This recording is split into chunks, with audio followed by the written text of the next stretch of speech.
Chandigarh mayor चुनाव को लेकर बड़ा अपडेट है। यहां भी राजनीतिक समीकरण पल पल पर बदलते हुए नजर आ रहे हैं। दिल्ली में अलग अलग चुनाव लड़ने वाली आम आदमी पार्टी और कांग्रेस ने चंडीगढ़ में जाकर हाथ मिला लिया है। जी हां, और अब सवाल ये है कि इस गठबंधन के बाद अब बीजेपी क्या करेगी, कैसे आगे टिक पाएगी बीजेपी, ये एक बड़ा सवाल है। दरअसल चंडीगढ़ मेयर चुनाव के लिए आम आदमी पार्टी और कांग्रेस ने गठबंधन कर लिया है। मेयर पद आम आदमी को, जबकि सीनियर डिप्टी मेयर और डिप्टी मेयर पद कांग्रेस को मिले हैं और अब दोनों ही दल एक दूसरे के उम्मीदवारों का समर्थन करेंगे। इस तरह के समीकरण के साथ अब चंडीगढ़ में मेयर चुनाव को लेकर तैयारियां तेज हो गई हैं। 29 जनवरी को मेयर, सीनियर डिप्टी मेयर और डिप्टी मेयर तीनों पदों के लिए चुनाव होने हैं और बीजेपी अब इसमें फंसती हुई नजर आ रही है। कांग्रेस और आम आदमी पार्टी ने जीत हासिल करने के लिए रणनीतिक तैयारी की जा रही है। दोनों ही दलों के बीच साथ मिलकर चुनाव लड़ने को लेकर सहमति बन चुकी है, जो बीजेपी के लिए खतरे की घंटी है।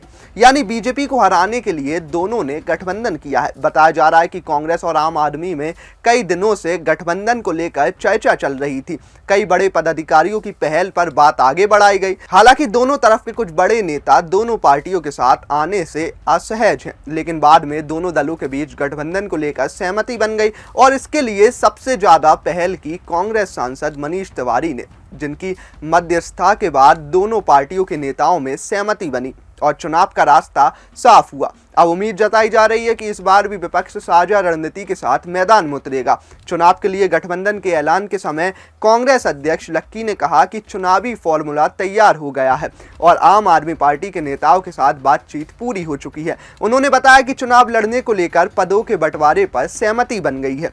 गठबंधन समझौते के तहत मेयर की सीट पर आम आदमी पार्टी अपना उम्मीदवार उतारेगी, जबकि सीनियर डिप्टी मेयर और डिप्टी मेयर की दोनों सीटों पर कांग्रेस के प्रत्याशी होंगे। दोनों ही दल एक दूसरे के उम्मीदवारों का समर्थन करेंगे। दोनों पार्टियों के मुताबिक बीजेपी को रोकने के लिए इस गठबंधन के अलावा कोई और विकल्प नहीं है। उम्मीदवारों के नाम का ऐलान होना बाकी है और इसके बाद नॉमिनेशन होगा। लेकिन इतना तो तय है कि आम आदमी पार्टी और कांग्रेस के एक साथ आ जाने के बाद अब मेयर का मुकाबला दिलचस्प हो गया है। आइए अब इसके गणित को समझते हैं। दरअसल चंडीगढ़ नगर निगम में कुल 35 पार्षद हैं। मेयर पद पर जीत के लिए किसी भी पार्टी को 19 वोटों की जरूरत होती है। चुनाव के लिए सबसे ज्यादा वोट बीजेपी के पास हैं, उसके पास कुल 18 पार्षद हैं। वहीं 11 वोट आम आदमी के पास हैं। कांग्रेस के पास 7 वोट हैं, जिसमें 1 वोट सांसद मनीष तिवारी का रहेगा। आम आदमी पार्टी और कांग्रेस के कुल वोट मिलाकर 18 हो गए।